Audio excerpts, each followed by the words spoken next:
You can change the shape of who you are. You can change the very shape of who you really are right now. That can be transformed, because who you are right now as a person is a combination of things. So yoga as a process, yoga as a method, yoga as a technology, yoga as a science is essentially to break the limitations of a certain concretization that happens, which we call as personality, to evolve from being a person to a presence.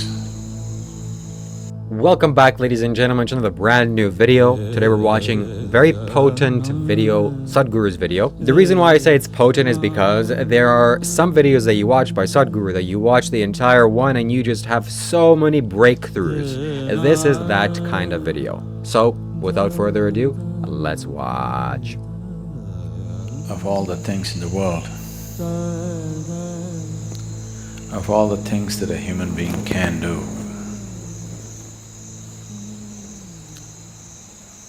why yoga?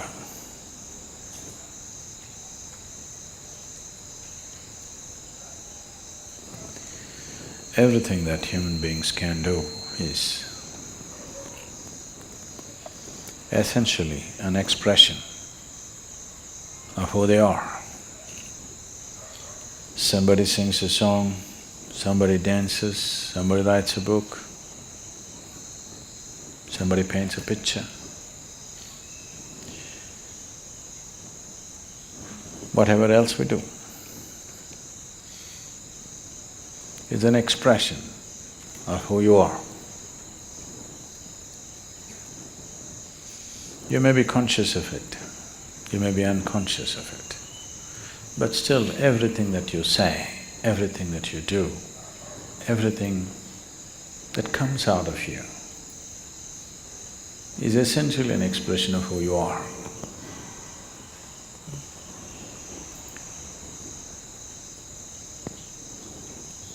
So yoga, in that way, is diametrically opposite to this, because it's not an expression of who you are. It's about determining as to who you are. It's about determining as to what you want to be. Changing the very fundamentals of one's existence. Today, there is substantial medical and scientific evidence to show that the very fundamentals of the activity of your brain, your chemistry, even your genetic content can be changed by practicing different systems of yoga.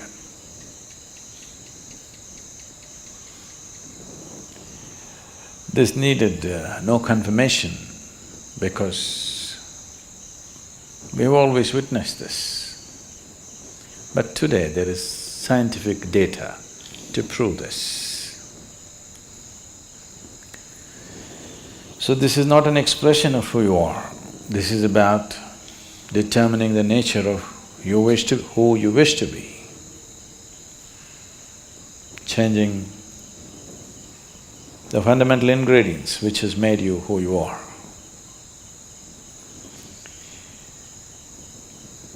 So yoga as a system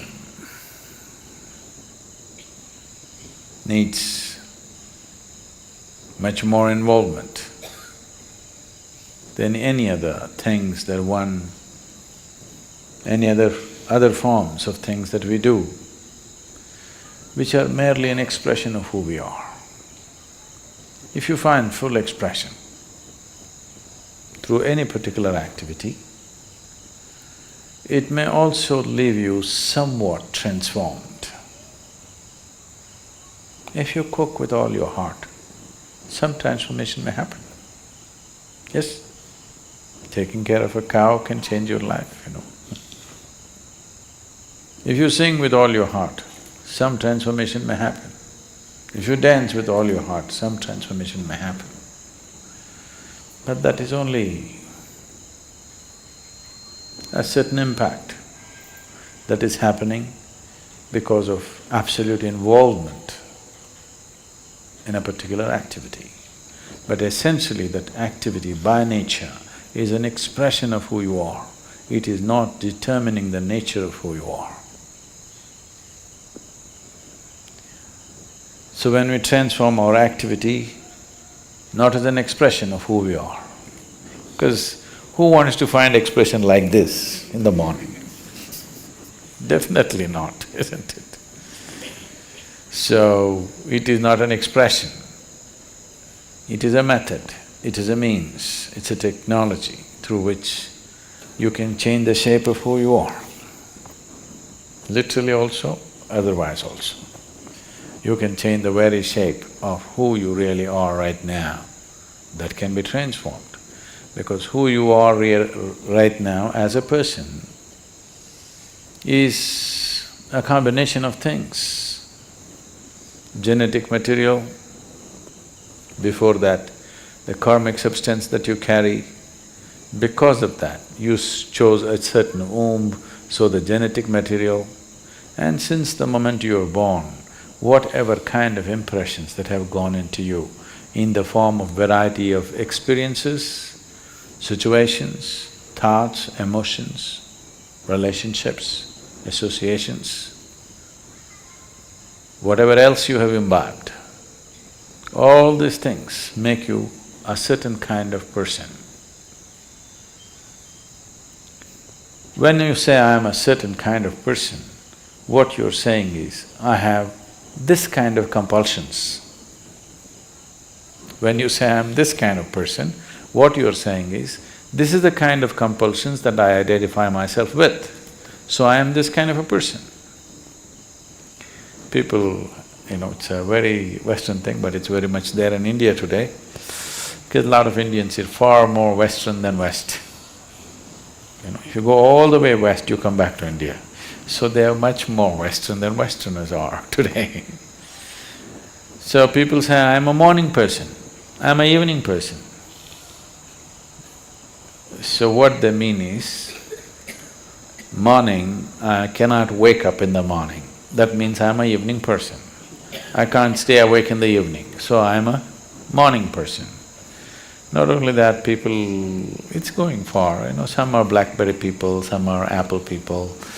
It's all world is getting divided in so many ways. They're not just instruments that you use and keep it down, you get identified with it.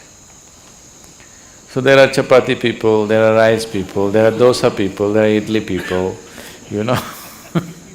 all kinds. So, what kind you are is essentially a certain type of compulsions. So you set yourself into the process of yoga because you don't want to be this kind or that kind. That you will be the kind that you're required to be in a particular moment. If it's morning, you're a morning person. If it's evening, you're a evening person. If you're not required to be a person, you're not a person. That is, you become flexible. This flexibility, we start working with your body to start with. Afterwards, it should come to every aspect of your life. Your physical structure, your psychological structure, your emotional structure, your karmic structure, everything should become flexible, that it can be whatever it is required to be. It is not stuck being this way or that way. So yoga as a process, yoga as a method, yoga as a technology, yoga as a science is essentially to break the limitations of a certain concretization that happens, which we call as personality. To evolve from being a person to a presence. If you're a person, that means you have made a shell out of yourself. You formed a shell, within that shell only you can operate. If you break this shell, you will no more be a person, but simply a presence. As life is, as God is, just a presence. If it can be encased in a shell, it becomes a person.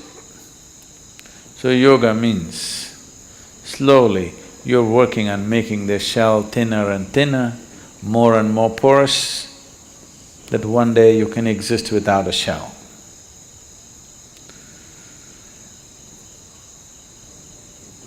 So essentially, in your experience, yoga means morning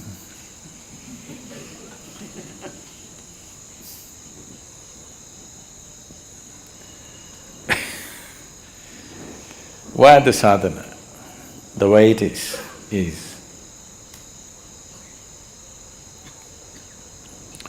all aspects of physicality are cyclical in the universe. Planets are going around the sun, the solar system are moving, everything in the galaxy, in the cosmos is cyclical. The more and more you're identified with your physical system, the more and more cyclical you are also. Your experiences are cyclical, the process of life is cyclical. If you watch carefully enough, even the situations that you face in your life come in cycles. So yoga means, on one level, to break the cycle of life. What is a circle right now, we want to open it up and make it a straight line. Because if you're going in circles, if I say you're going in circles, what does it mean to you? You're not going anywhere. It just gives you an impression that you're going somewhere, but you're not really going anywhere, you're going through the same thing again and again. So yoga means to open up the circle and stretch it out like a straight line, that if you follow the line, you go somewhere, you're not going round and round.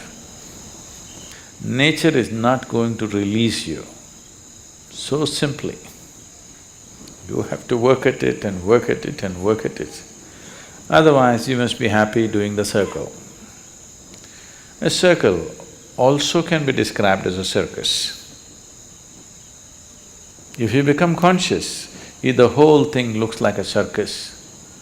If you are not conscious, you can only see 3 feet in front of you, then it's all real. If you can see the whole circle of your life, suddenly it becomes like a circus. Once you realize it's a circus, you don't want to go through the circus again and again. Only if your vision is too limited, you can see only 3 feet in front of you, everything is real for you.